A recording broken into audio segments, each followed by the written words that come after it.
आत्मवंदन. माझ्या सगळ्या कुटुंबाचं सगळ्यांचं खूप स्वागत आहे आजच्या आपल्या पौर्णिमेच्या सत्रामध्ये. आपल्या ग्रुपमधल्याच सुनयनानी मला मेसेज केला होता की थोडंसं उशिरा जर सुरू करता आलं तर. म्हणून मी आज 5-7 मिनिटं थोडं उशीर झाला. तर सगळ्यात आधी सगळ्यांचं स्वागत करते पौर्णिमा विशेष ध्यानामध्ये. आजचं ध्यान अतिशय महत्वाचं, अतिशय आपल्या सगळ्यांना एक वेगळ्या प्रकारची एनर्जी देणार आहे. सकाळपासून खूप मोठ्या प्रमाणावर मला एनर्जी जाणवते ध्यानामध्ये, रेकीमध्ये. ज्यांनी ज्यांनी रेकी केली आहे त्यांचे सगळ्यांचं अभिनंदन की आज तुम्ही रेकी करू शकलात पौर्णिमेच्या दिवशी. ज्यांनी केली नसेल त्यांनी अजून पण थोडा वेळ काढून करा झोपण्याआधी. आणि आजच्या एनर्जीचा नक्की फायदा घ्या. आज उद्यापर्यंत पण ह्याचा परिणाम आहे. पुढचे 4 दिवस पौर्णिमेची एनर्जी आहे. पण खास करून काल, आज आणि उद्या या 3-4 दिवसांमध्ये तुम्हाला जास्त फरक जाणवेल. अं, घरातलं जे पाणी आहे त्या पाण्यामध्ये आपण समजा एखादं माठ असेल, पाण्याचा कळशी असेल, त्या पाण्यामध्ये नक्की संकल्प द्या की जो काही आपली जी काही इच्छा आहे ती त्या पाण्याला सांगायची. अगदी बरेच जण पाण्याचा हे पौर्णिमेच्या आसपास बरेचसे प्रकार करतात. हे रिच्युअल्स बरेच जण करतात, त्याचे परिणाम पण खूप चांगले आहेत. कारण एनर्जी खूप जास्त असते आणि पाण्यावर जास्त परिणाम करते. कारण चंद्राचं पाण्याचं खूप जवळचं नातं आहे. आपल्या शरीरात पण 70% पाणी आहे. त्यामुळं आपल्या मनावर पण पौर्णिमेच्या आसपास खूप परिणाम झालेला दिसून येतो. अचानक अ, उदास वाटतं, अचानकच आनंद. जसा म्हणतो ना की पाण्यावर जसा परिणाम होतो चंद्राच्या जवळ येण्याचा, म्हणजे पौर्णिमेचा चंद्र असेल, अमावस्येचा असेल, त्याप्रमाणे अ, ही फ्रिक्वेन्सी, ही ऊर्जा, हे वेव्स, लाटा आपल्या मनामध्ये पण येत असतात. अचानकच इतका आनंद, एकदम खुशीत, एकदम आनंदी वाटतं, आतूनच आनंद वाटतो. आणि अचानक इतकं निराश व्हायला होतं. अशा सगळ्या गोष्टी, म्हणजे हे चंचल आपलं मन जास्त व्हायला लागतं पौर्णिमा आणि अमावस्येच्या काळामध्ये. सोबतच ग्रहण जेव्हा असेल त्यावेळेस पण ही परिस्थिती अगदी तशीच आपल्याला बघायला मिळते. त्याचबरोबर जेव्हा पृथ्वीच्या आसपास एखादा जर धूमकेतू जात असेल त्यावेळेस सुद्धा हा परिणाम दिसून येतो की लोकांच्या मनावर त्याचा खूप परिणाम होतो. तर हे सगळं आहेच आहे. आपल्या घरातलं जे पाणी असतं, अगदी साधं सोपं एक रिच्युअल सांगते की आपल्या घरामधल्या पाण्याला आपण रात्री झोपायच्या आधी ते पाणी भरून घ्यायचं. एखाद्या कळशीमध्ये असेल किंवा छोट्या मटक्यामध्ये असेल, आणि त्या पाण्यामध्ये बघायचं आणि त्या पाण्याला आपला संकल्प सांगायचा की घरामध्ये शांती आहे, घरामध्ये सुख आहे, घरामध्ये पैसा चहूबाजूनी येतोय आणि घरामध्ये स्थिर होतोय तो. आणि त्यासाठी मी तुझे खूप आभार मानते, असं म्हणायचं त्या पाण्यामध्ये. आपला जो काही संकल्प आहे तो त्या पाण्याला द्यायचा. आणि तो ऑलरेडी झालेला आहे, इच्छा ती पूर्ण होऊ दे, घरात पैसा येऊ दे असं न म्हणता घरामध्ये शांती, समाधान, समृद्धी टिकून आहे त्यासाठी मी आभार व्यक्त करते. माझं आरोग्य अतिशय चांगलं आहे, माझं शरीर 100% अगदी व्यवस्थित काम करतायत, सगळे अवयव योग्य रीतीने काम करतायत. हे सगळं आपण त्या पाण्याला सांगायचं. आणि ते पाणी रात्रभर भरून ठेवायचं आज रात्री. आणि त्या पाण्याला तुम्ही उद्या सगळेजण स्वतः पिऊन, मेन आपलं जर पाण्याचं जिथं स्टोरेज आहे त्या पाण्यामध्ये पण ते पाणी मिक्स करू शकतो आपण. तर जसं मंदिराच्या गाभाऱ्यामध्ये आपण तीर्थ घेतो. तीर्थ का घेतो तर आपली जी मूर्ती आहे परमात्म्याची, परमेश्वराची, त्या मूर्तीच्या जवळ ते पाणी असतं तीर्थाचं. आणि त्याचे व्हायब्रेशन्स जे आहे, ते ऊर्जा जी आहे ती पाण्यामध्ये उतरलेली असते. आणि मग ते सगळं ते तिथले पुजारी ते तीर्थ सगळ्यांना देतात. ह्याचं कारण आहे हे आहे की त्या वास्तूमध्ये, त्या मंदिरामध्ये देवाचे जे व्हायब्रेशन्सच्या जवळ ते, म्हणजे देवाच्या मूर्तीजवळ ते पाणी ठेवलेलं असतं तीर्थ म्हणून. म्हणजे त्याचं तीर्थ होतं नंतर जेव्हा त्याच्यामध्ये ऊर्जा उतरते. आणि मग ते पाणी आपण सगळेजण घेतो. तर ह्याचं कारण हे की जवळ ठेवलेलं असतं, त्या मूर्तीची त्याच्यामध्ये ऊर्जा उतरलेली असते. तसंच घरामध्ये सुद्धा आपण देवघराच्या तिथं आपण कळशा किंवा असं भरून ठेवतो. तर त्याचं पण हेच कारण आहे. जसं ईशान्य कोपरा आपल्या घरातला वास्तूचा, तिथं आपण म्हणतो की देव्हारा असतो तिथं. तर ईशान्येलाच आपण पाणी पण बरेच जण कळशा एकावर एक एकावर एक एकावर एक भरून ठेवायचे. पूर्वी सुद्धा लोक हे करायचे. आणि त्या पाण्याची पूजा करायचे संध्याकाळच्या वेळी किंवा सकाळच्या वेळी. माठाच्या तिथं आजही काही लोक पाण्याच्या तिथं दिवा लावतात, उदबत्ती लावतात. तर ह्याचं कारण आहे की जलतत्व, आणि जलतत्व आपल्या शरीरात आहे. आपण पाण्याशिवाय जगू शकत नाही, जसे आपण हवेशिवाय जगू शकत नाही.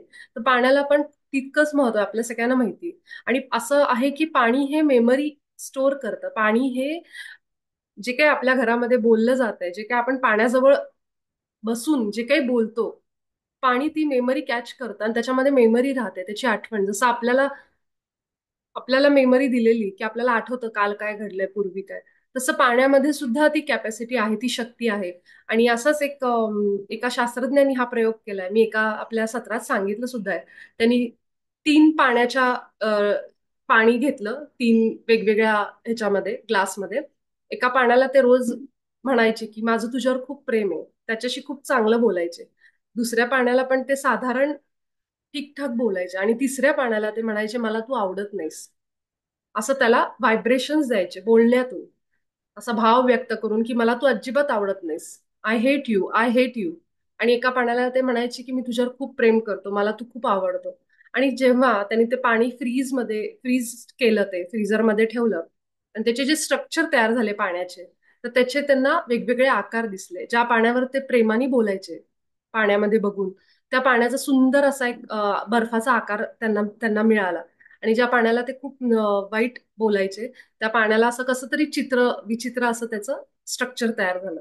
आणि हे त्यांनी म्हणजे जेव्हा हे सगळीकडे, सगळ्या जगामध्ये त्यांनी हे सगळं त्यांचं केलेलं संशोधन पसरलं सगळीकडे. आणि मग नंतर लोक अजून आजपर्यंतही करतात. तर ती जी पोस्ट आहे ना, तर ती मी आपल्या ग्रुपवर पण शेअर करेन. तर तुम्ही एकदा बघा त्याच्यामध्ये कसे त्या शास्त्रज्ञांनी पाण्याचे वेगवेगळे स्ट्रक्चर दाखवले. जिथं आय लव्ह यू असं म्हटलंय, माझं खूप प्रेम आहे, त्या पाण्याचं स्ट्रक्चर कसं आहे. त्याला एक सुंदर असा आकार आला छान, जेव्हा त्याचा बर्फ बनला तेव्हा. तर ही सगळी आपल्याला असं वाटतं, की फक्त जी जिवंत गोष्टी आहेत, जिवंत जे प्राणी, पक्षी, पशु किंवा माणूस, हे ज्याला श्वास आहे, जो बोलू शकतो, बघू शकतो, फक्त त्यांच्यामध्येच हे व्हायब्रेशन्स आणि ऊर्जा आहे. तर असं नाहीये. घरातला आपला फॅन सुद्धा जो आहे, तो दिवसभर फिरत असतो, तो निर्जीव असं म्हणतो आपण. पण तो निर्जीव असला तरी सुद्धा त्याच्यामध्ये ऊर्जा आहे. त्याच्यामध्ये अणुरेणूंनी बनलेलं त्याचं शरीर आहे, त्याचे पार्ट्स आहेत. आणि त्यामुळं ते सुद्धा एका फ्रिक्वेन्सीला व्हायब्रेट होत असतं. आणि हे सगळं चराचराचं, हा सगळीकडे हाच नियम आहे आणि ह्याच गोष्टी आहेत सगळीकडे. त्यामुळं आजच्या दिवशी नक्की पाण्याचा तुम्ही सगळ्यांनी प्रयोग करा. दर पौर्णिमेला तुम्ही हे करू शकता आणि ह्याचे खूप चांगले रिझल्ट मी ज्यांना ज्यांना सांगितले होते त्यांना सगळ्यांना मिळालेत. माझ्याच ऑफिसमधली माझी मैत्रीण, एक कलिग होती, जिचा मिस्टरांचा बिझनेस खूप जास्त नुकसानमध्ये सुरू होता. आणि ती बेंगलोरला असते. आणि तिने मला विचारलं होतं त्यावेळेस, तेव्हा मी तिला हा उपाय सांगितला होता. आणि मला आठवतंय अजूनही 2-3 उपाय मी तिला सांगितलेले. 8 दिवसाच्या आत तिचा त्यांचं जे सगळं, त्यांचं रेस्टॉरंट होतं एका फूड प्लाझामध्ये, आणि ते सतत असं रिकामं होत होतं, कोणी कस्टमर येत नव्हते, असं खूप त्यांना हे झालं. आणि त्यावेळेस कोविडचा पण टाइम होता, म्हणजे कोविड नंतरची ही घटना आहे. आणि तिला असं वाटलं होतं की आता आम्हाला बंद करावं लागेल बहुतेक. आणि 8च दिवस मी त्यांना काही गोष्टी सांगितल्या, काही अफर्मेशन, अगदी साध्या साध्या गोष्टी. आणि हे पाण्याचा एक उपाय सांगितला होता मी त्यांना. त्याच्यानंतर 8च दिवसात मला तिचा फोन आला होता, की इतकी गर्दी सुरू झाली आता रेस्टॉरंटमध्ये, आणि त्यांना जेवढं दिवसाचं त्यांचं टार्गेट होतं ते पूर्ण व्हायला लागले, आणि तिचं ते रेस्टॉरंट बंद पडण्यापासून वाचलं. तर हे फक्त 8 दिवसात घडलेली कमाल आहे. एकतर कसं असतं, की जेव्हा असं संकट येतं तेव्हा माणूस खूप तीव्रतेने काहीतरी शोधत असतो, आणि जेव्हा असं कोणी काही उपाय सांगितला, त्यावेळेस तो अगदी मनापासून तो उपाय करतो श्रद्धेने. तर तिची मला पत्रिका सुद्धा तिने पाठवली होती मिस्टरांची. पण जेव्हा मी तिला म्हणलं, की हे पत्रिका वगैरे तर ठीक आहे, बघतेच मी, पण तू हे आधी उपाय सुरू कर. आणि त्यामुळं मी पत्रिकेचे उपाय तिला न सांगता, ग्रहांचे वगैरे, मी तिला हे उपाय आधी सुरू केले, म्हणजे इमर्जन्सीमध्ये, अर्जन्सीमध्ये. आणि नंतर मग तिला मी जे काही पत्रिका बघून वगैरे सांगितलं ते वेगळे होते. पण ह्याचा परिणाम तिला जास्त लवकर मिळाला, रिझल्ट. कारण शेवटी तिथं आपल्या आत्म्याची पॉवर येते, आत्म्याची शक्ती येते. त्यामुळं अ, त्यामुळं हे तुम्ही करू शकता. मला आसावरीताईंचं आलंय, की पाण्याचा उपाय सांगा, कारण आवाज क्लिअर नव्हता माझ्याकडे, त्यांच्याकडे असं म्हणतायत. तर पाणी काय करायचं, आपल्या घरातलं कळशी असेल किंवा तांब्या असेल किंवा आपल्या घरातला मटका असेल, म्हणजे माठ असेल, त्या पाण्यामध्ये, जिथं आपण सगळेजण पाणी पितात, त्या घरातली सगळी लोक, त्या पाण्यामध्ये फक्त आपण आपला एक संकल्प द्यायचा त्याला, पाण्याला. एक वेगळं सुद्धा कळशी तुम्ही भरून ठेवू शकता रात्री, आज खास रात्री पौर्णिमेच्या. आणि त्या पाण्याला तुम्ही संकल्प देऊ शकता, की माझ्या घरामध्ये जो काही सुख, शांती, समृद्धी टिकून आहे, माझ्या घरामध्ये चहूबाजूनी पैसा येतो, संधी येतात नवनवीन. ह्या जी काही आपली इच्छा आहे ती त्या पाण्याला सांगायची. आणि त्यानंतर तुम्ही त्या पाण्यामध्ये जर चंद्र दिसत असेल म्हणजे सहजासहजी, तर त्या पाण्यामध्ये चंद्र सुद्धा तुम्ही बघू शकता एकदा. चंद्राचं दर्शन आपण जसं कोजागिरीला करतो दूध, तसं तुम्ही त्या पाण्याला सुद्धा करू शकता जमत असेल तर. नाहीतर नुसतं त्या पाण्याला तुम्ही हात लावला त्याला कळशीला आणि तुम्ही त्याला हे संकल्प दिले, हे असं बोललात, आपल्या गुरूंचा मंत्र त्याच्यामध्ये उच्चार केला, तरी सुद्धा चालेल.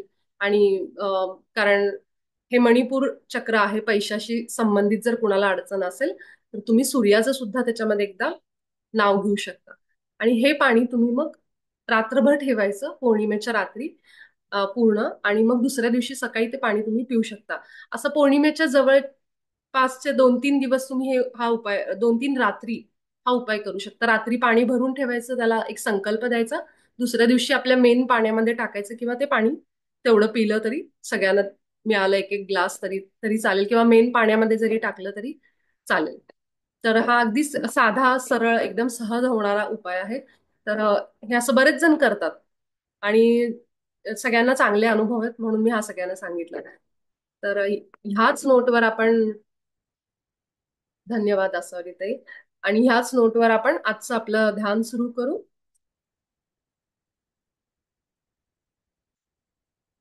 सगळेजण आपण स्थिर अवस्थेमध्ये आपल्या शरीराला अगदी आराम देऊन पाठीला डोळे बंद, हाताची बोटं आपण एकमेकांमध्ये गुंतून ठेवायची. खुर्चीवर बसले असू, सोफ्यावर बसले असू, तर आपले पाय एकमेकांमध्ये ठेवायचे अडकवून. मांडी घालून बसले असू तर अगदी आरामात रिलॅक्स स्थिर होऊन पाठीला आराम घेऊन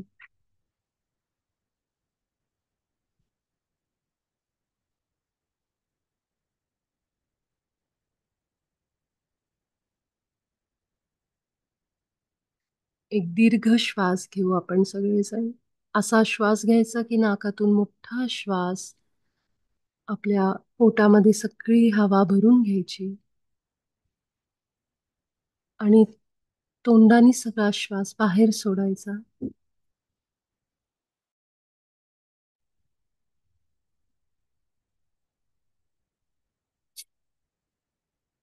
सगळ्यात आधी आपण आजच्या या पौर्णिमेच्या ध्यानासाठी आपल्या परमात्म्याचे आभार व्यक्त करू, ज्याच्या मार्गदर्शनाने प्रेरणेने आपण सगळेजण एकत्र बसून साधना करतोय. गोलाकार आपण एका ठिकाणी बसलोय. कल्पना करू आपण सगळेजण गोलाकार एका शांत ठिकाणी बसून हे ध्यान करतोय. आपल्या सगळ्यांच्या डोक्यावर एक गोल्डन सोनेरी रंगाचा पिरॅमिड आलाय.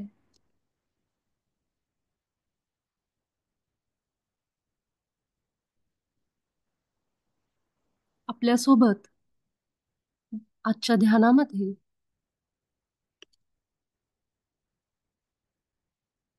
आपले गुरु आहेत, जे रोजच आपल्यासोबत असतात. आजही ते गोलाकार आपल्यासोबत बसून ही साधना करतायत.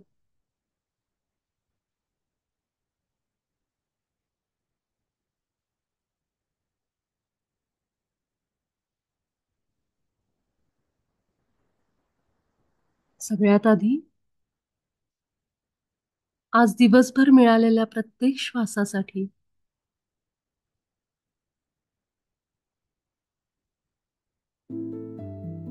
आपण आभार व्यक्त करू त्या परम चैतन्याचे. तो आपल्यामधून वाहतोय, आपल्या शरीरातून वाहतोय. ही शक्ती जी मला एक एक श्वास देतीये,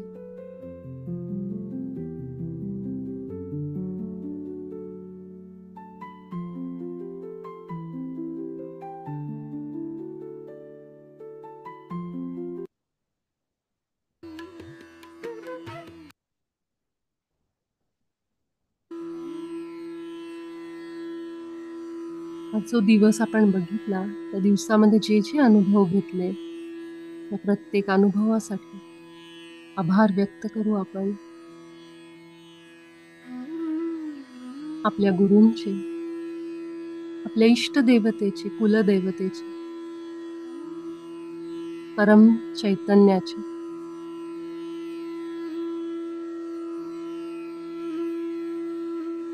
आपला उजवा हात आपण टाळू भागावर न्यायचाय. आपल्या मस्तकावर आणि हळूहळू 3 वेळा आपल्या टाळू भागावर आपण हलकं प्रेस करायचंय, दाबायचंय आपला टाळू भाग 3 वेळा.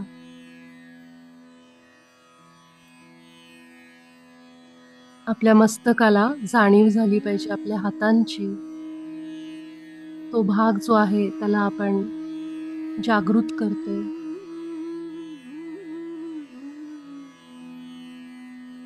काही सेकंद आपण आपला हात टाळू भागावरच ठेवू.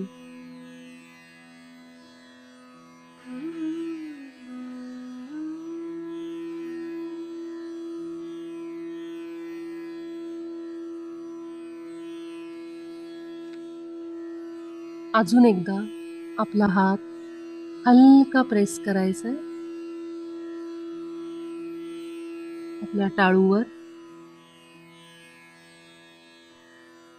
आता थोडासा हात आपला वर घ्यायचा, उचलायचा आपल्या टाळूवरून 1-2 इंच वर न्यायचं. आपल्याला काही गरम स्पर्श जाणवतोय का, गरम हवा जाणवते का आपल्या टाळूच्या वर 2 इंच हे बघायचा प्रयत्न करू. आपल्या हातांना गरम किंवा गार हवा आणि जाणवत नसेल तरी सुद्धा हरकत नाहीये. आता आपला हात खाली ठेवायचा आणि जिथं आपण आपल्या हाताने हलकं प्रेस केलं होतं, टाळूचा भाग दाबला होता, तिथं सगळं लक्ष केंद्रित करायचं.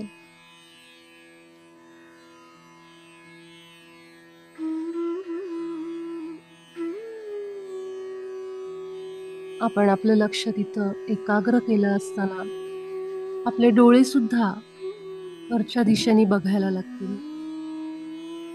तर डोळ्यांना फार ताण द्यायचा नाही, हलकी दृष्टी ठेवायची.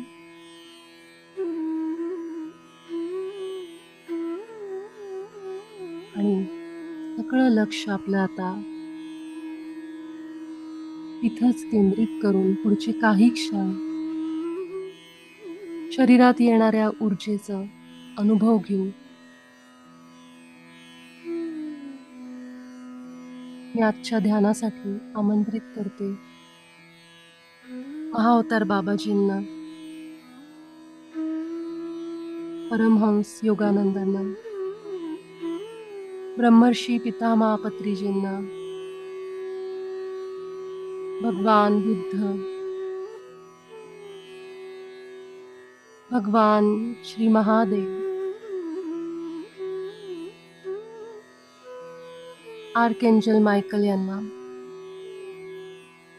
आपण सगळेजण या सगळ्यांच्या ऊर्जेसोबत आजच्या पौर्णिमेच्या ध्यानाचा आनंद घेतोय.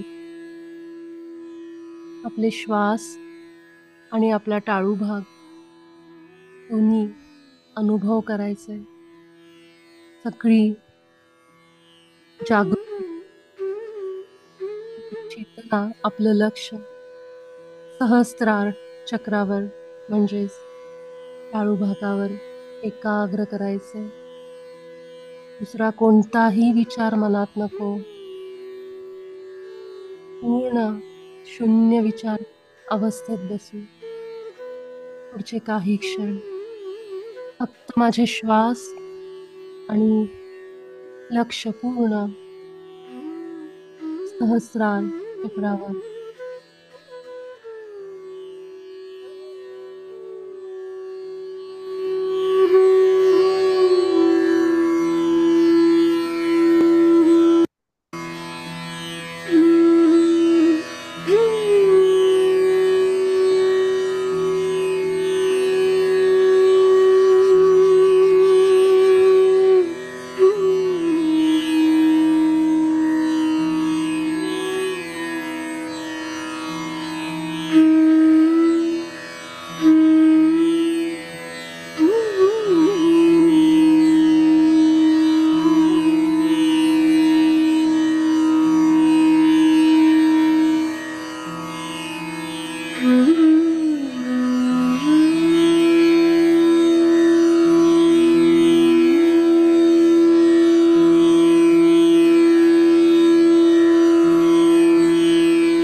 हळूहळू आपले लक्ष आपल्या सहस्त्रारावरून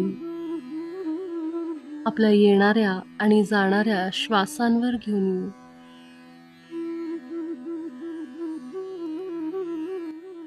आपल्या नासिकाद्वारावर श्वासांचा होणारा स्पर्श, शरीरात जाणारे श्वास आणि पुन्हा शरीराच्या बाहेर जाणारे श्वास, त्यांचा प्रवास, ही श्वासांची साखळी अखंड चालू आहे. या श्वासांना फक्त तिसरी व्यक्ती समजून बघायचं, अनुभव करायचे. जसे श्वास येत आहेत येऊ देत, जसे जात आहेत जाऊ देत. कोणताही बदल करायचा नाही. आज पहिल्यांदाच मी श्वास घेतीये, या पद्धतीने या श्वासांना अनुभव करू, त्यांच्या सोबत राहू, एकाग्र होऊन पूर्ण वेळ. पुढची 15 मिनिटं फक्त श्वासांसोबत राहू.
शेवटची 4 मिनिटं